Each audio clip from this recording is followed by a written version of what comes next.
Hi everyone, I welcome you to a new session with me, Girish.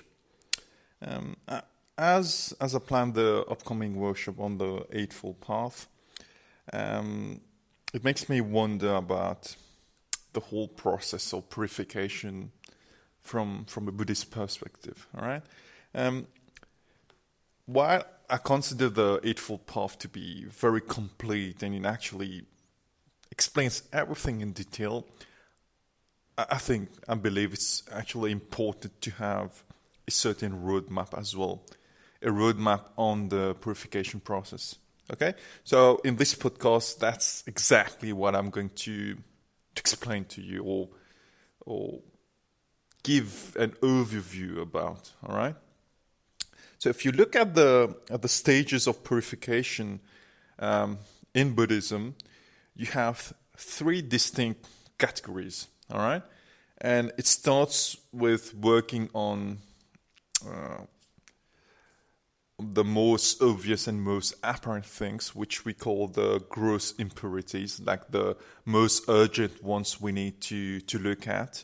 And then slowly, as we keep working, we move to the moderate impurities level, which we actually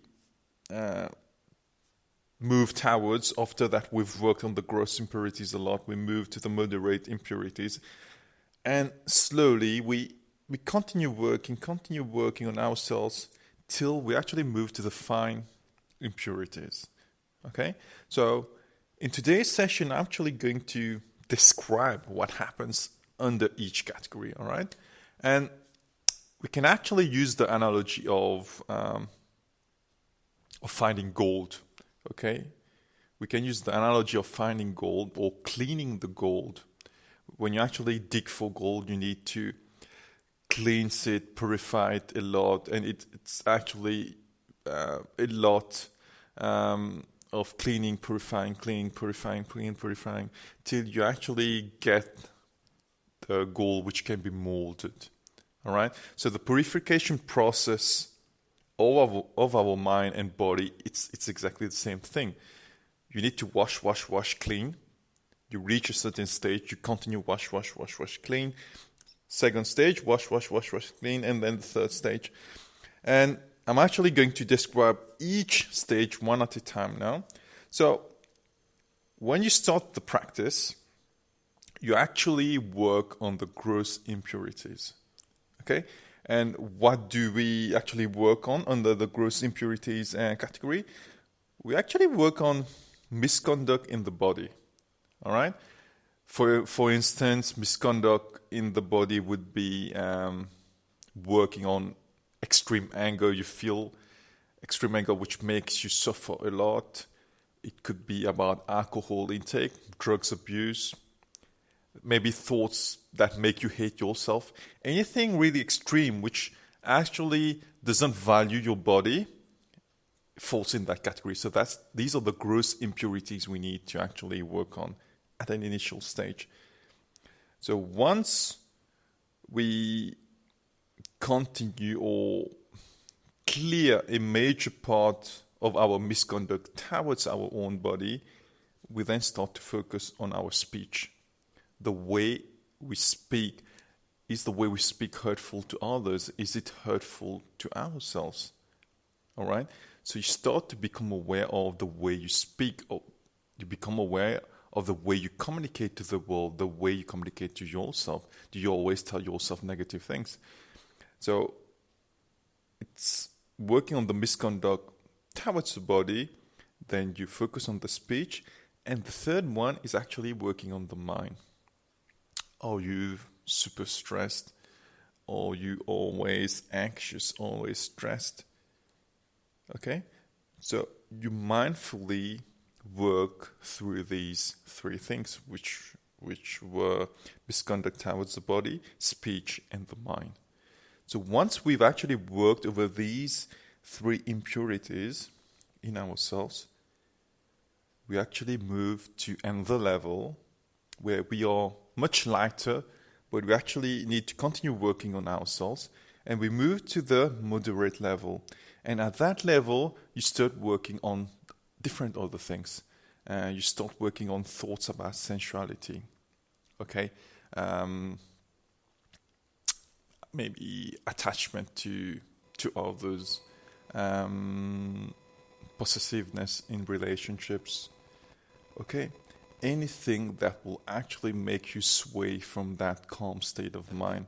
Okay, so attachment towards objects, attachment towards people, attachment towards maybe a certain position at work, attachment towards fame. So these things will fall in the second category once we've actually washed the gross impurities. And in the same category, we'll have ill will as well. Maybe thinking bad about others or criticizing others in our mind, constantly labeling other people. So any intent which is not pure from the start will fall into that category. And under the same category, you have harmfulness as well. Okay, do your actions, maybe if it's not direct, do your actions actually cause harm to people around you, or do your actions cause harm to yourselves? Okay, so these would fall under the moderate impurity category. Then, once we've actually finished working on those ones, we move to another level, which is about the fine impurities.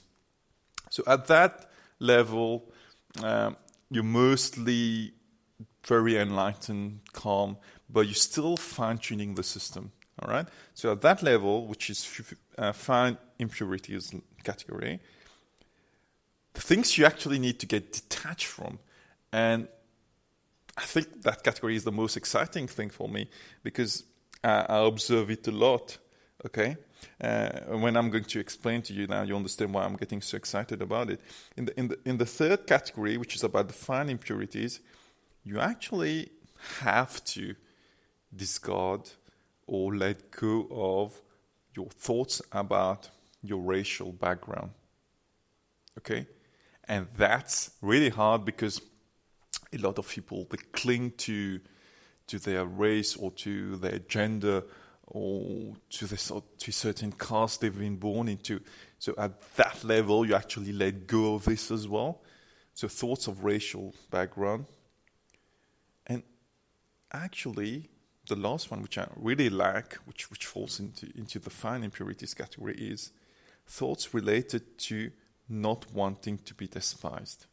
Now, that's really fundamental because every action we do,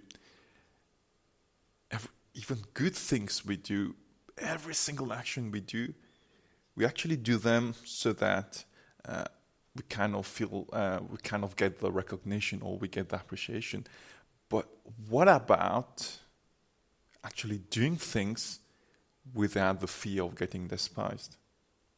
Okay, what about doing a good action and actually end up getting hated because of it? Would you continue doing it, or would you say, oh no, I'm not being appreciated, so I'll stop helping that person. That person doesn't deserve to be helped. So this one really pushes you to the limit because it really tests your intent. How pure is your intent? So even if someone ends up abusing you, now when I'm talking about abuse, I'm not talking about physical abuse, but I'm talking about mental and emotional blackmailing.